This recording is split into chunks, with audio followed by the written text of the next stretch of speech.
On to our next topic, but first, we have to introduce someone here. Charles, do the honors, please. All right. Well, he goes by CS as the director. This is a gentleman that I have been following for, like I said, better part of a year. I don't know what he looks like. It's always the chair, which is awesome. He is into movies. He's into directing, writing, and stuff like that. And he is an avid Snyderverse fan, just like we are. I imagine the C and the S and the CS director stands for Carlos Santana. So let's bring him on. CS the director. What's What's going on, what's up, everyone? man? Welcome to the show, brother. Welcome to the show. Appreciate y'all for having me. Absolutely, man. Absolutely. How you doing, man? Good. That's good to All right. get started. Yeah, absolutely, man. Well, like I said, I don't know if you know, I was the one. I was the Charles Austin. If you've ever paid attention, like almost a year ago, that was the one that was leaving the comments with the Batman avatar. That's Oh, me. that's you. That Okay. I was the one. That was me. I was the guy that was always saying that we need to get together on a podcast someday and chop it up. That was Nice. me. I was that guy. Nice. Yep. Yeah. Appreciate that. Yep. Absolutely, man. So let's get this party started. Yeah. So with that, Absolutely. man, where are we starting with this? Are we gonna do like you want to? So- Well, no, yeah, I want to. Yeah, let's jump right into it, man. You obviously you write, you direct, you are into film and television and all of this stuff, just like we are. You're a huge nerd, just like we are. You love Transformers. I can see that by following your pages and stuff like that. So, how did you get started in this stuff, man? What made you want to be directing and writing and all of that stuff? Well, to cut the story short and get to the point, it's pretty much like all my life I've always liked, like the art side. So, I draw freehand and stuff like that. So, just growing up drawing, I would sketch out my own comics and just, draw here and there and stuff like that. And as the art grew, the interest grew into movies. And I was like, of course, influenced by video games and comics, I was like, you know what? This is all good and everything, but one day I want to do my own thing. And, from there it just took off. And here I am. I'm actually working on a comic book on my first issue. I finally have it ready and everything is ready to go with that. Nice. And yeah, Yeah, I've been checking out his sketches, man. He's been releasing his sketches online. So if you guys haven't had a chance, go follow this dude. But yeah, he's got some pretty good sketches online right now on his YouTube channel as well. But yeah, he's got a comic book coming. I'm excited yeah, to see what that's going to be like. So yeah. So with CS, can that, you dive into that? Like, what's your comic about? Let us know. okay. Pretty simple. Like it's gonna be he's not a hero, but he's not a bad guy. He has to do what he has to do to stop crime and stop all these, bad people and stuff. So he's gonna be somebody like us. He's just a person that he's tired of seeing so much injustice here and there, and he's involved in this if you want to say in this side of the world, business wise, with everything is dirty, but you'll see why, because in the story it's gonna right from the beginning it introduces you from what he is to why he's doing this, so he's standing up for justice and he's gonna do what he has to do regardless, like people are gonna be like, well, why is he killing? It's not that he's killing, he just has to do what he has to do in situations that he's forced to. So it's just anything that we would do in a real Mm-hmm. world situation, if you want to say. That sounds Okay, awesome, bro. gotcha. How long have you been working on this project? Oh man, on this one, to tell you the truth, probably early spring of this year. And I just started drawing and nothing solid. I was just sketching here and there. And I was like, you know what? Let me start turning this into my own thing. And it just took off. And here I am, 20 pages in. Now I'm finishing the cover. I'm finishing Mhm. semi the inside cover. And now it's time to move into the final art. So once that's done, that's going Mhm. to be quick because I already have all the layout and everything ready to go. Now, do Sweet. Now, you do? I'm sorry. Go ahead, Charles. Go ahead. no, go ahead, Phil. Go ahead. Go ahead. What I was going to ask is this is something that you do in your real life? Are you like are you going to school to do art or something, or is it something that you do on your No, spare this time is and you my just thing. So This it's is like a my thing. passion project, your own Yeah, passion the project. passion. Yeah. Okay. So putting that with the skills with filming stuff like that, like it's all just taken finally, the road that it has to. And like I said, there's just big plans coming with that. It's been hard because the thing is coming up with something kind of original, and the name is like the hardest thing to come up for anything. Once that's Hmm. already in there, excuse me, then everything else just pretty much falls into play. Yeah.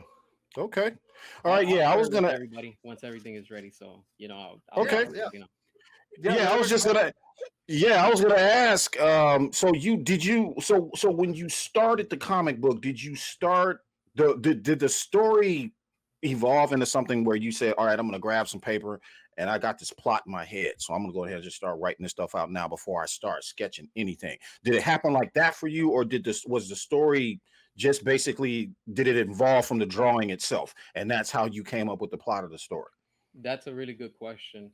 All right, the thing is with me, I'm almost like how Joker says he's like, I don't have a plan, I just go with it. And pretty much what I do is just crank on some epic music, like cinematic music, and just Hmm. feel what I feel in that song. If in that one track Nice. I feel like, okay, this is chaos, this is anarchy, that's what I'm drawing. Hmm. If I feel like this is emotional, this is something dramatic, like something big is about to go down, depending Hmm. what the track that I'm hearing, that's what like motivates me to draw depending on what that scene is. So I'll just start drawing without thinking. And I Hmm. look back and I'm like, okay, I have these drawings. How can I make this connect? And sometimes there's gonna be a time where you're just gonna be like, well, I don't know what else to do. I don't know how to add it. And I just give it to somebody, hey, look at this and tell me from your point of view, what should I do? What should I take out? What should I add? Once they Is got that it and how I you show them, spawn your dialogue for it? Like, yeah, is that how you're okay? yeah. Yeah. So it's just pretty much just draw and then look back Hmm. and say, okay, let me put it together like a puzzle. It's like, And how then can I incorporate this into yeah, and then you the just bigger start picture? building and it just starts connecting. It's Okay. pretty wild. And I'm like, whoa, like this is actually taking shape. I'm even surprised. I'm looking at it right now. I'm like, damn, like it's a lot of work behind. But when you see the final thing, how it's finally coming together, like the whole first issue, it's gonna leave it Hmm. on a cliffhanger, but it's going to set up issue two, where it's gonna be like, this is just gonna be smooth. This is just gonna flow. This is what DC should be doing, you know? So That's what they should be doing. I take it you have a series in your head as to what you want to do, right? Yeah, So can I yeah. ask, how many issues are you planning on doing? How many issues? How long do you want this to stretch out? With this one, to be honest with you, to start off just to test the waters, I want to do 4 issues. So it Okay. would be it would be like every season, for example, a spring issue, a summer issue, winter, and a fall. That way people can enjoy that one season for the next one while it prepares. You get what I'm saying? Because it's a lot of work, like Mhm.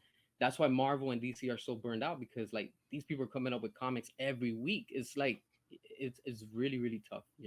So do you have a plan as to how you're going to bring that to the audience that you want to bring that to? Like, are you working with publishers, or is this something that you plan on publishing yourself? Is it something that you're planning on doing online?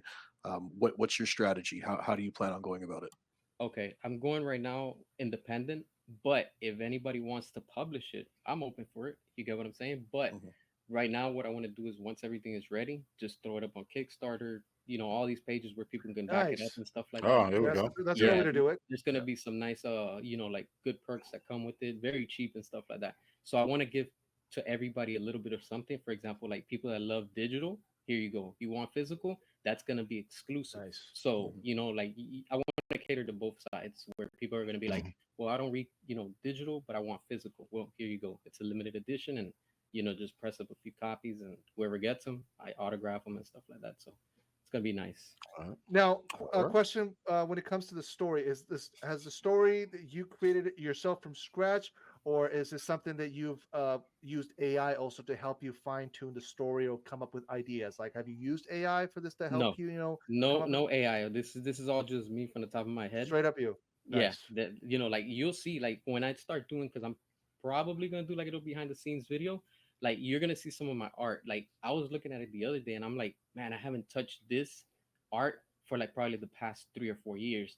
And then I'm like, damn, I'm coming back to it now because that's what happens. You get what I'm saying? Like sometimes we put things to the side, and then now that I've been working on it, I see every time the progress more and more, and I'm like, okay, this one was like at 3 in the morning. This one was like at 6 in the morning. This one was at midnight. This one was at 7 p.m. So it's like different times, different days. And then you see a gap because it's like, okay, I'm overwhelmed right now. So, and then I go back to it and stuff like that. So, All right. Now, when it comes to DC, when did you start, and who was your first? What was your first comic book that you read? Who was your first character that that pretty much put DC in the in the map for you in the world?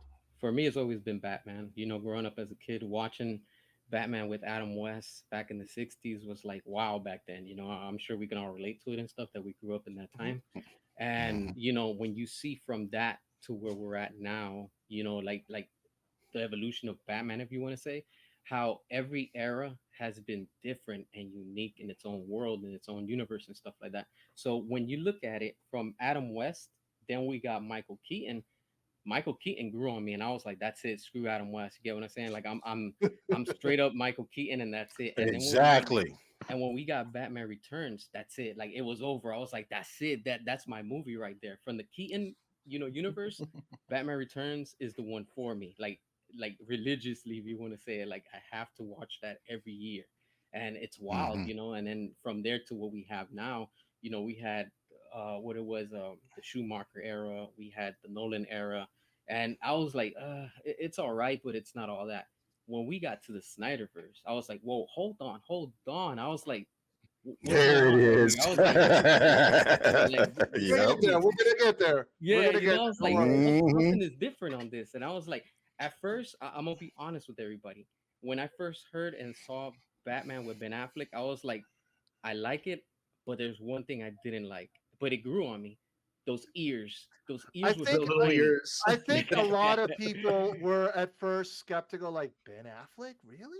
And dude, I love Ben Affleck. Dude, I'm from Boston.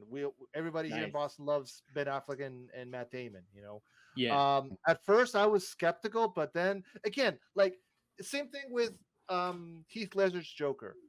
When Nolan announced him, hey, this Heath Ledger's gonna be my Joker, we're like, what the fuck? Yeah, the Yeah. internet Why? lost its mind. I You remember know? that. Right. But Right. Yeah. then later, the performance, we're like, shit. And then we see Ben Affleck in the cowl in the warehouse. We're like, oh fuck.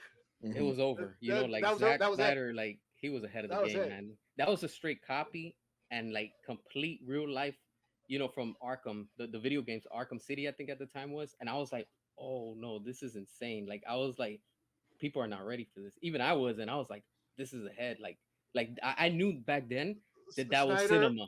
Snyder has always been ahead of his time with his movies. Same thing with Watchmen. Like Yeah.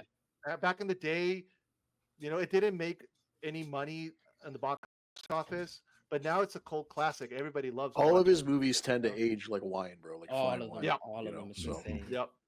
Like All you right. bring up Well, Sucker Punch, and it's like, whoa, you know, you have both sides still talking about it and going at it. exactly, exactly. And I want to see his cut, his actual cut of Sucker Punch, not the extended version, the actual the Snyder Punch cut The Yeah. of Snyder that Punch. movie. Yeah. Yeah, the Snyder Punch cut. But with that said, since we're talking about Zack Snyder now, how did he first get on your radar, man? Man, When was it that you were sold? You were like, this guy is my director. This guy knows what he's doing. all right. When we saw first Man of Steel, look, I've never been a Superman fan. Honestly, I'm gonna say it just like I always feel it.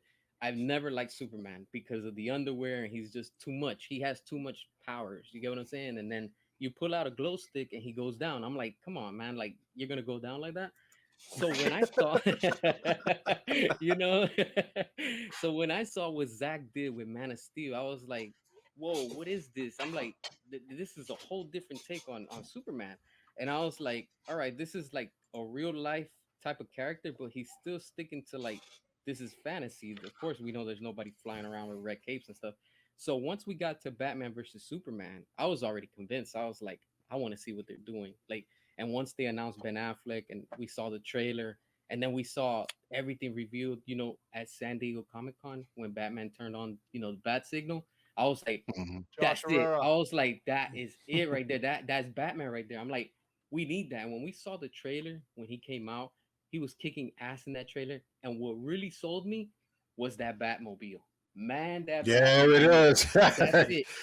When I That's see the the baddest Batmobile, Batmobile ever, man. I got all the versions, all of them. Mattel put out all the toy lines. I got them all, and then they put out whatever the other ones. I got them also, just because that's how badass that Batmobile. That one and Keaton, it's over. I was gonna Mhm. say, Yeah. see, like the Yeah. BVS Batmobile is like a hardcore evolution of the Tumbler, in my opinion. It's like you Yeah, take the Tumbler and put it on steroids, you get the BVS Batmobile. But it sits squat low. It sits low, so that means that it can handle corners and Mhm. everything. Man, that thing Everything. is it's But It's nice. light. It's light, so it It- can go fast yeah. also if you have to. Yeah. Yeah. but I always have that special place in my heart for the '89 Batmobile as Oh, yeah, well, for sure. because that Mhm. was Those my two, those two, yeah. those two are my favorite Batmobiles. That was my first Batmobile. It'll always be like my favorite Batmobile. And the one thing I love about that Batmobile is that, to me, like, that was a sports car. You know what Yeah. I mean? That was the Mhm. sports car version of the movie Batmobile. And they tried to replicate that sports car vibe when they went with, Batman Forever, Batman and Robin, but it just never hit on It that never same hit. level. It just never hit No. on that same level. But you know what? The one for Batman Forever, that one is still goes hard. You get what I'm saying? That thing is still nice. It's just like, It's like it's It has you its know, I guess you might have to have an Yeah. acquired taste. I think it's got. Yeah. I didn't like the wings. I think there's too much. That's what I The didn't wings like, were the too wing. long on that It was thing. too You know what I Mhm. mean? and McFarlane got out of control with that wing. Yeah. Oh Yeah. man, I have it. I'm looking at it right now. I'm like, damn, McFarlane, you could have made it a little bit. I smaller." actually, I don't have it with me now, but when I grew up, I had the landline, the phone of the '89 Batmobile. Oh, I know which one you're talking about. See, Yeah. I know? remember when I was about 10 years old, my mom got me an alarm clock, and it was the Batman and Robin Batmobile, but it was as an Oh, okay. alarm clock. And you Yeah. hit the little button, and it would glow out red, just like it would in the movie. It was pretty cool. Oh, cool. Yeah, it's nice. Yeah, they did some good merchandise back then. Yeah. They don't make it like they used to. That's for Nah, sure. nah, they don't.